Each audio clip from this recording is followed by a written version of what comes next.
Bonjour tout le monde et bienvenue dans la critique 48. Et juste avant la critique spéciale métal, eh bien on va voir 3 albums qui n'ont rien à voir entre eux. Et donc le premier c'est Wanderlust de Gemini. Gemini est un artiste qui fait partie des artistes des grandes années dubstep, donc de 2010 à 2012 à peu près. Moi comme beaucoup de gens je l'ai écouté et découvert avec des classiques comme Blue, ou Fire Inside qui sera remixé dans le chef-d'œuvre de Mr. Fiji. Et en 6 ans de carrière, malgré quelques hippies, il a sorti aucun LP. Alors j'avoue que je le suivais pas trop et que je l'avais quasiment oublié depuis 3-4 ans. Il est plus ou moins sorti des radars de toute façon une fois que l'apogée de UKF et du dubstep en général est passé. Mais depuis le début de l'année, il a annoncé son premier album. Alors j'ai dit pourquoi pas, ça peut être l'occasion pour moi de découvrir ce qu'il devient, et pour lui de faire un grand retour sur la scène basse musique. Et donc voici son premier album finalement, sorti le 21 septembre. Il est clairement allé doucement pour son premier album, parce qu'il fait 35 minutes sur 10 pistes. Pour ce qui est des généralités que je peux donner, on a donc des musiques généralement de basse musique, EDM, et ma foi très classique, influencé par le trap mélodique et des restes du dubstep, mais aussi de la house. Musique donc de 2 à 4 minutes à chaque fois. Alors en plus, une chose qu'il faut noter qui est assez importante, c'est que dans l'album on n'a aucun featuring, mais il y a quasiment tout le temps des vocaux, sauf une track je crois. Car oui, Gemini est le propre vocaliste de ces musiques. Et pour donner mon avis donc sur cet album, je dois dire que je suis globalement plutôt déçu. Qu'on soit clair, je ne pensais pas retrouver les sensations que j'ai eues en écoutant du Gemini pour la première fois. Pour rappel, à l'époque il faisait du dubstep avec vraiment son style, avec une wobble bass extrêmement puissante, dans un style reconnaissable avec des accords épiques. Mais ici, ce style-là, il l'a clairement perdu. Alors, j'en suis conscient qu'il s'en est écoulé des années, et je ne demande pas de rester bloqué sur 2010, mais ici, tout ce temps passé, à quoi a-t-il servi? Il a perdu ce qu'il avait, mais qu'a-t-il retrouvé en échange? Pas grand-chose. Gemini, ici, semble avoir pioché sur ce qu'il fait sur les chaînes YouTube, qui sont les mêmes, ou l'héritage de celles des années de dubstep, en gros de la basse musique semi-underground, très accessible à tout le monde, dont les plus connus sont des trucs comme Monster Cat, par exemple. Et par-dessus ce style très commun, il chante. Alors, il chante plutôt pas mal, mais le résultat est pas très original. En fait, c'est que j'ai pas vraiment l'impression d'écouter un artiste qui s'est déjà fait un nom sur la scène, mais plutôt un nouvel artiste lambda qui essaie de percer et de se faire écouter sur ces chaînes-là. Car oui, je peux le dire, dans Wanderlust, Gemini n'a pas vraiment de style. Quant aux musiques en elles-mêmes, si on devait les écouter sans prendre en compte le fait que c'est Gemini, bah du coup ça ressemble à une compilation de musique électro, et dans un style que l'on connaît depuis maintenant 3-4 ans. Mais la seule constance donc c'est qu'on a le même chanteur. En gros, aucune musique n'est mémorable et elles sont même souvent ennuyeuses. Sauf une musique qui se démarque clairement des autres. Et que je dois avouer est de très bonne qualité et que j'ai écouté plusieurs fois. Il s'agit de Something in Me, Something in You, qui est vraiment très très belle, une bonne progression et d'excellents vocaux. Réussi pour le coup et pas générique comme sur les autres tracks. Au final, le seul défaut qu'on peut lui donner, c'est de ne pas avoir de style propre. Mais honnêtement, si toutes les musiques étaient de cette qualité-là dans l'album, ne pas avoir de style serait un défaut mineur. Donc voilà, c'est vraiment la seule musique que je mentionnerai car les autres n'en valent vraiment pas la peine. En conclusion, on a un album déjà décevant, mais surtout ennuyeux, qui n'a rien de plus que la moyenne des musiques que vous avez dans vos abonnements électro, basse musique, etc.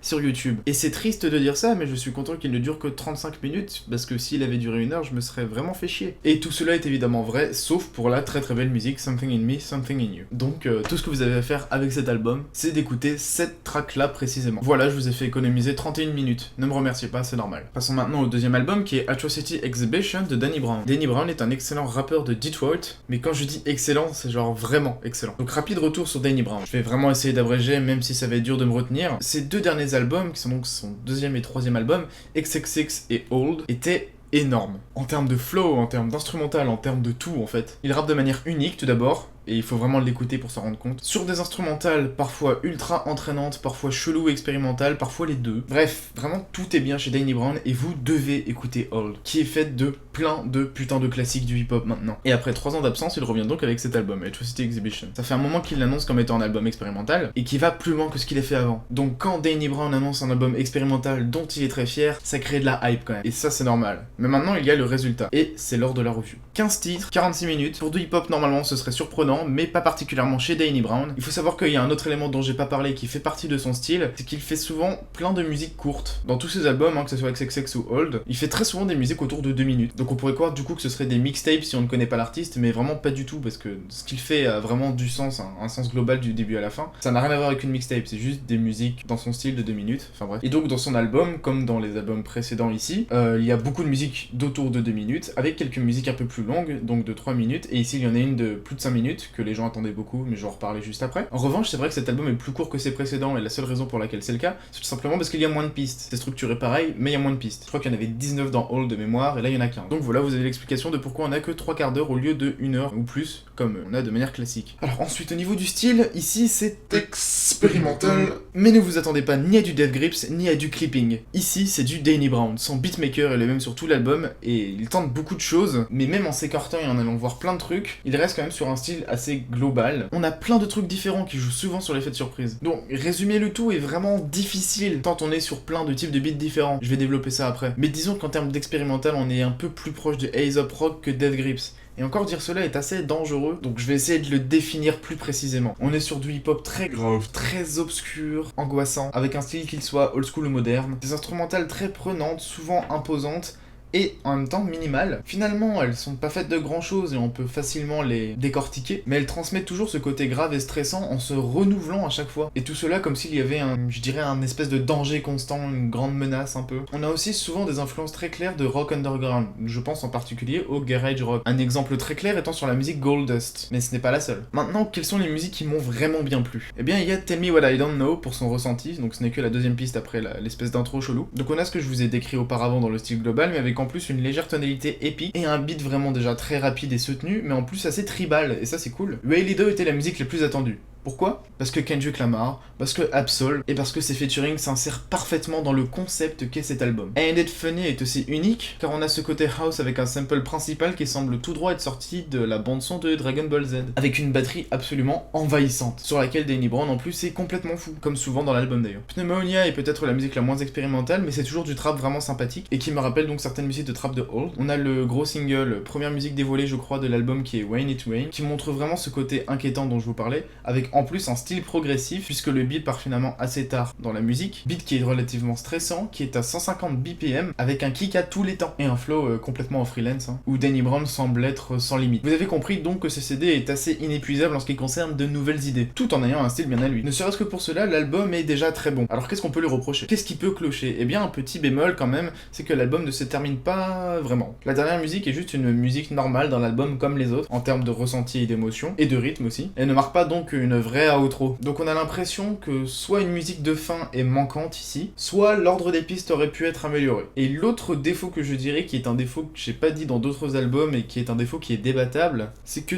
tout le focus est mis sur la recherche de nouvelles idées dans chaque track et sur le concept, en oubliant de rechercher en même temps une qualité brute, pour faire des musiques qui s'en sortent très bien toutes seules. Comme les singles dans All par exemple qui sont géniaux. Que ce soit sur Kush Coma, 25 Bucks, Deep, on a vraiment des tracks, je sais pas comment dire ça en français, stand out quoi, des musiques énormes.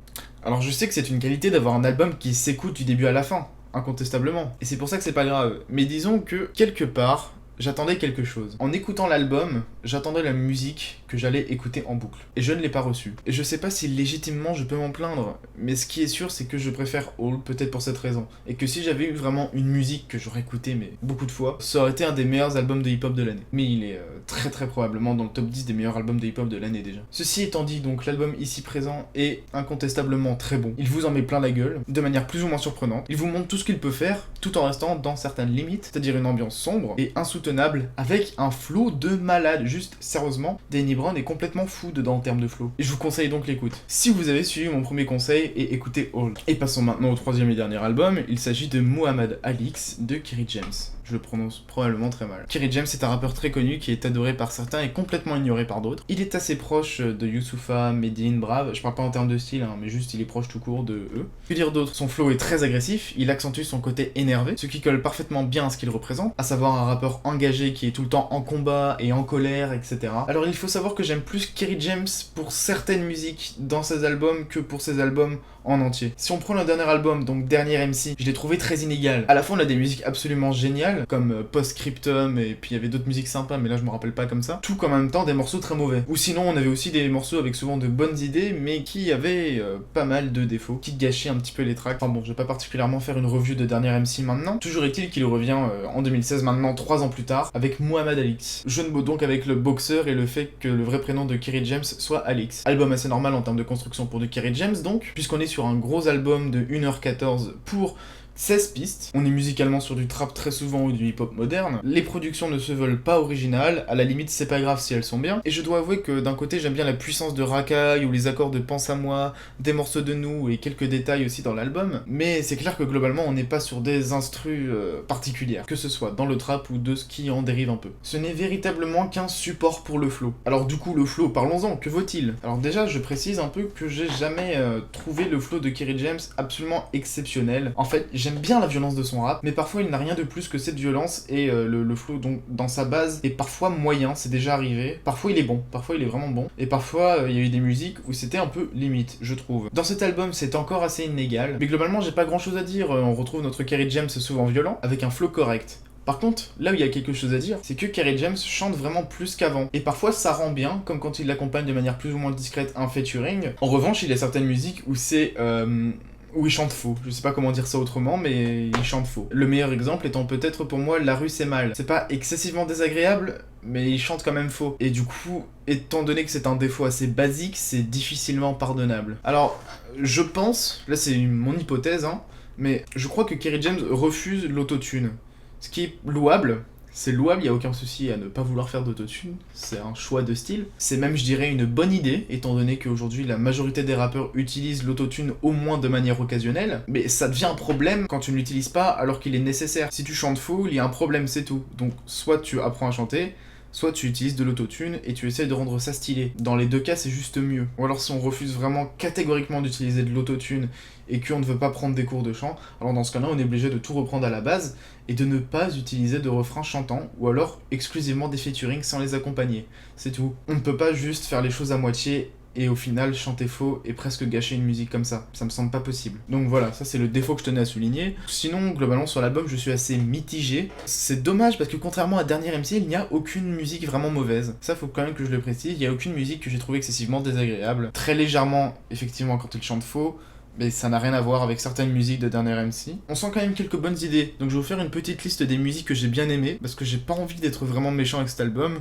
Donc ma préférée, je pense, est Paradoxal, car le featuring vocal féminin ici n'est pas mauvais ou chiant comme dans certaines musiques qu'a pu faire Kerry James. Au contraire, Pense à moi a donc des vocaux féminins un peu moyens, mais une émotion cool, assez indécise, surtout rendue grâce au riff de guitare. D'où je viens, du bon gros trap avec du style agressif à la Kerry James, tout comme Racaille, mais avec un beat fait de 808, mais pas un BPM ou un rythme de trap. Donc c'est une musique qui est assez intéressante, même si elle est peut-être un peu trop longue et répétitive à un certain stade. On a aussi Musique Nègre, qui a de très très bons couplets, je dirais même des excellents couplets, que ce soit de la part de Kerry James tout d'abord, mais aussi Lino et Youssoupha. Malgré un refrain un peu répétitif, ça doit probablement être ma préférée de l'album, ex aequo avec Paradoxal maintenant que j'y pense. Donc voilà, on n'a pas un mauvais album, on a un flow plutôt bon, des instrus pas mauvaises, mais souvent très générique, et quand c'est étalé sur 1h15, c'est vrai que ça fait quand même un peu long. Donc c'est pas un album que je vous conseille particulièrement, à part éventuellement quelques musiques, donc la liste que je viens d'évoquer.